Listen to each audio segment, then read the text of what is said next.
ঘর সংসার, সংসদ এবং রাজপথ, এই তিনটা কর্মক্ষেত্রে আমরা ইনশাল্লাহ লড়াই করে যাব। আসসালামু আলাইকুম ওয়া রাহমাতুল্লাহ।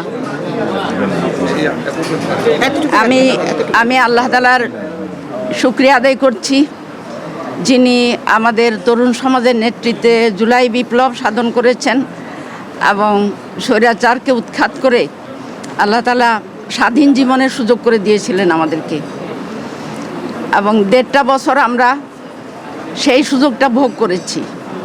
কিন্তু পরবর্তীতে যে সরকার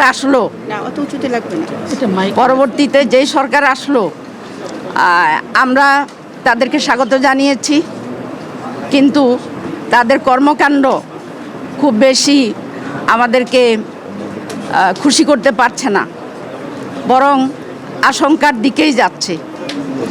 তো আমি বলতে চাই যে আমরা যারা জুলাই বিপ্লবের পরে এই ইলেকশনের সুযোগ পেয়েছি এবং সংসদে আসার সুযোগ পাচ্ছি, আমাদের দায়িত্ব একজন নারী হিসাবে একসময় ছিল নারীর একটাই দায়িত্ব, সেটা হলো ঘর সংসার করা।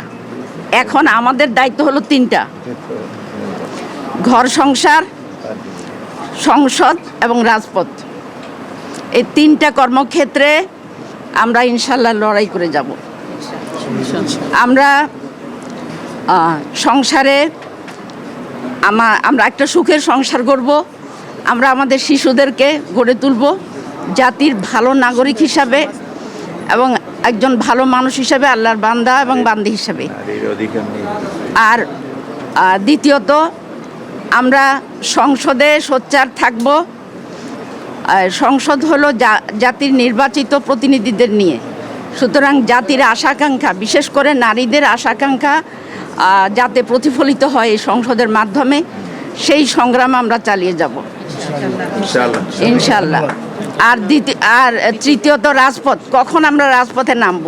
যখন আমরা দেখব যে সংসদের মাধ্যমে আমাদের জাতির আশা পূরণ হচ্ছে না এবং নারীর সম্ভ্রম, মর্যাদা, অধিকার হচ্ছে না, তখন আমরা রাজপথে নামতে বাধ্য হব। কাজেই প্রিয় ভাই এবং বোনেরা, আপনারা আমাদের জন্য দোয়া করবেন, আমাদের পাশে থাকবেন এবং আমাদেরকে সব ধরনের সহযোগিতা করবেন, যাতে করে বাংলাদেশের অর্ধেক জনগণ যে নারী, এই নারীদের অধিকার যদি সুরক্ষা হয়, নারীদের সম্মান যদি সুরক্ষা হয়, তাহলে আমাদের প্রত্যেকের অধিকার সুরক্ষা হবে, প্রত্যেকের পরিবার সুরক্ষিত হবে। আল্লাহ আমাদের সহায় হন। সবাইকে আন্তরিক মোবারকবাদ। আসসালামু আলাইকুম ওয়া রাহমাতুল্লাহ।